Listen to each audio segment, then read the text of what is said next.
Hello everybody and welcome back to another episode of Beyond Horizons. Apologies for the hiatus, I've had a very busy time at uni and so really haven't had any time to play the game, but it is the Easter holidays so I have been cracking on with some very important work, starting with the drive stage for the launch vehicle, which I forgot to mention last episode is called the Heracles.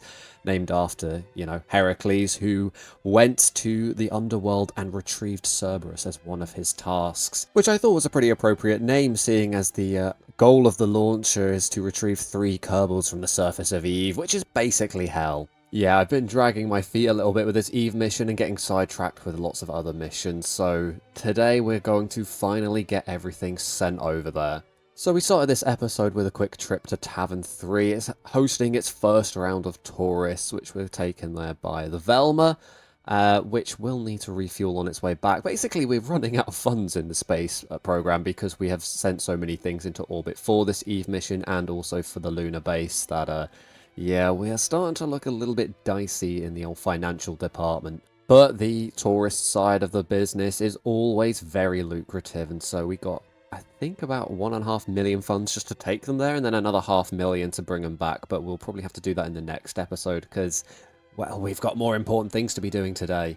Like what we're looking at now, which is, as I said, the drive stage for the launch vehicle. This is, I think, my 4th or 5th attempt at launching it. I had to redesign the launcher many times, because Kerbal Space Program has a bit of a problem when you start making rockets a little too big. Sometimes it just likes to fall apart on the launch pad for no good reason, and this was trying my patience a lot. Also, a lot of the designs just did not have the thrust to get it into orbit, because this is a very heavy drive stage and it has a lot of fuel in it, and so most of my launches that got off the launch pad fell back into the atmosphere pretty spectacularly. But we got there in the end. The orbital insertion stage there is using 4 of the KR701 Cougar engines from the Near Future Launchers pack, which I installed because it has big fairings and big cargo bays that I wanted to use for some of the Hermes launchers. Although it has actually provided a bit of a problem because it replaces some of the 7 and 5 meter parts, which means I can't use the texture replacer on those, and so there's a bit of conflict there, but I have found a couple of workarounds. Anyway, there it is, the drive stage for the Heracles. As always, I'm using some of the fuel in the actual drive stage for orbital insertion, but I actually accounted for that this time because I've made that mistake enough times to learn, and yeah, I packed a bit extra just so I could get into orbit.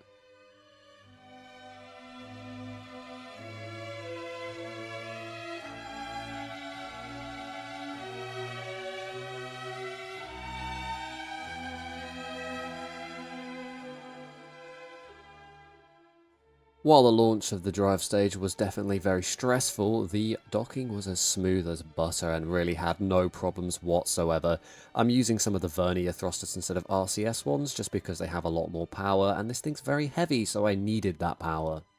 But there we are, Heracles is ready for its journey to Eve. This is certainly one of the hypercritical aspects of the mission, because if this doesn't make it to the surface of Eve, then the mission's off, really, because I'm not putting Kerbals on the surface if I can't get them back again. The next and final launch might not be as hypercritical to the Hades project, but it's certainly an important part. So this is Angelos, which is the advanced vehicle carrying small little probes and little bits so that the rest of the mission can go smoothly.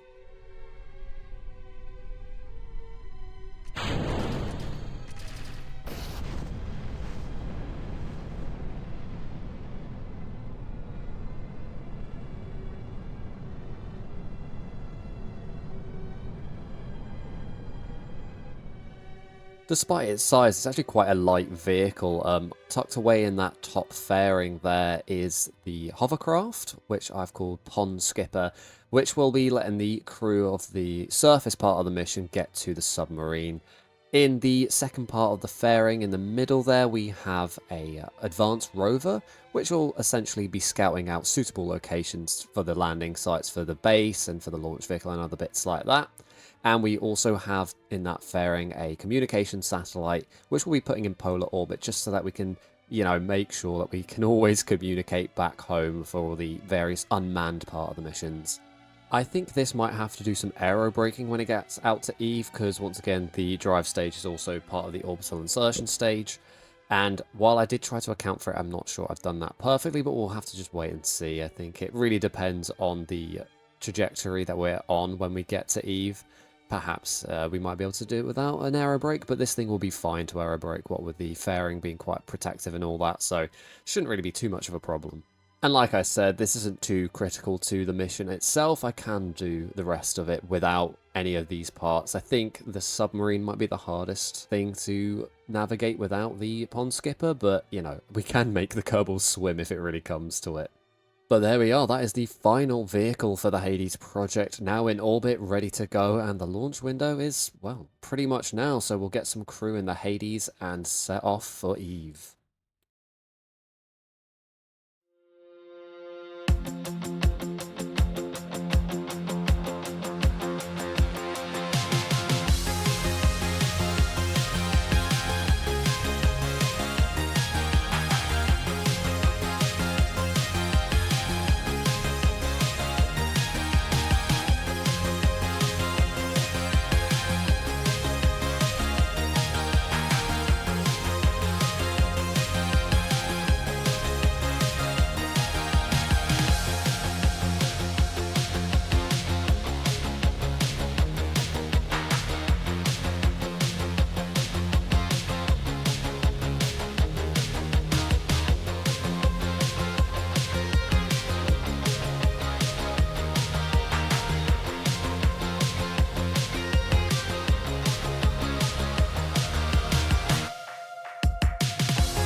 And that was SSTO Zenith, bringing the brave Kerbinauts up to the Hades so that they can get on their way to Eve. I designed this spaceplane ages ago and kind of forgot about it for a bit, and I realised I needed a quick and cheap way to get a few Kerbinauts up into orbit, so I thought I'd come back to it and just give it a few tweaks. The main tweaks, I've replaced the Whiplash turbojet engines with the new Rapier engines, which have the dual mode, so they can do closed cycle and open cycle, making them an invaluable asset for SSTOs. That and a little extra fuel meant that this thing could easily get into orbit and actually allowed me to do a pretty aggressive rendezvous. You can see here that I'm actually deorbiting myself just so that I can get a close encounter with the Hades, which I then quickly turn around and correct.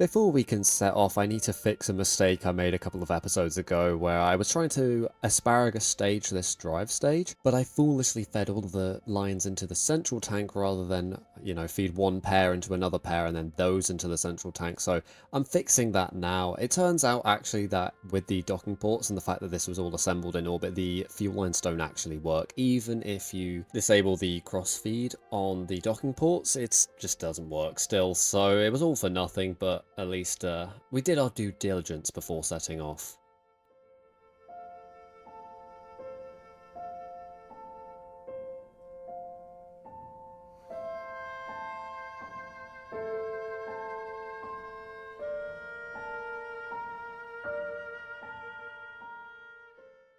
So Jebediah takes the Zenith back home, leaving behind the crew on the Hades, where they will spend probably the next few years.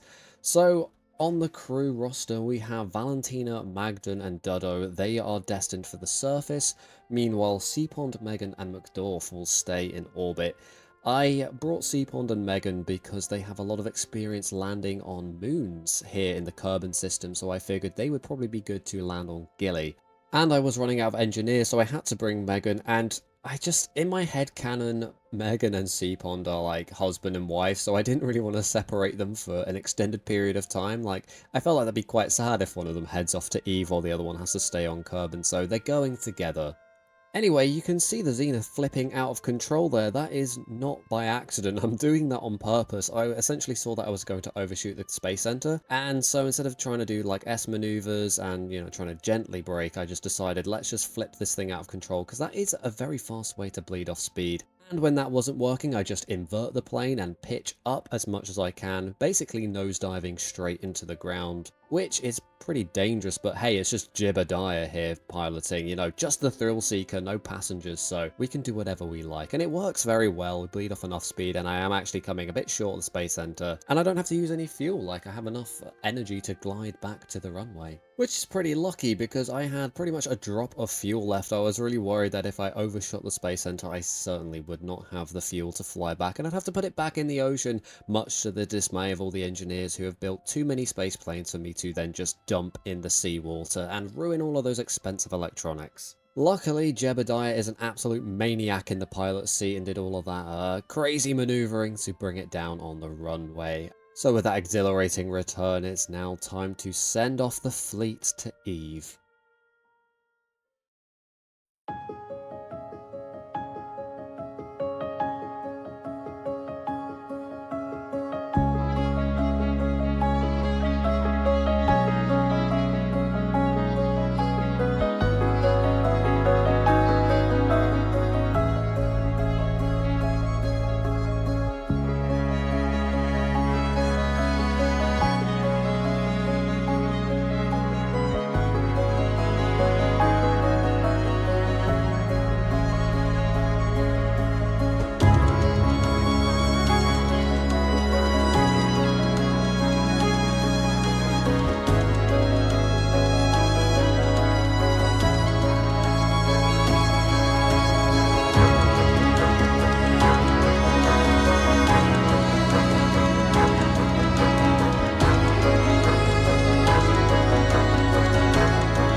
And there we are, the fleet of the Hades is now on its way out to Eve. They've got course corrections all in about 25 days or so, and then from there it'll be roughly 200 days before they actually get out to their target, so not long to wait.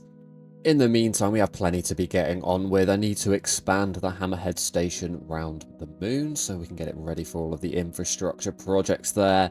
And it's probably time to check back in with the crew of the Foxglove station, make sure they're still alive and all of the experiments are running, but we'll do all that in a future episode because that's all I've got time for today. Again, sorry about the wait for this episode. Uni has been keeping me very, very busy, and even though it's the Easter holidays, I've got a lot of exams and deadlines coming up, so I will try and play as much Kerbal Space Program as I can and get some videos out in this little break period, but it might still be a bit sparse. I do apologise for that.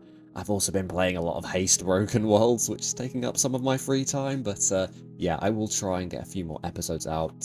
In the meantime, if you enjoyed this episode, please consider leaving a like and maybe even subscribing to the channel, and if you want to catch up with older episodes, you can check out the playlist that this one is in. But I've been Moonfish1001, and I'll see you in the next video.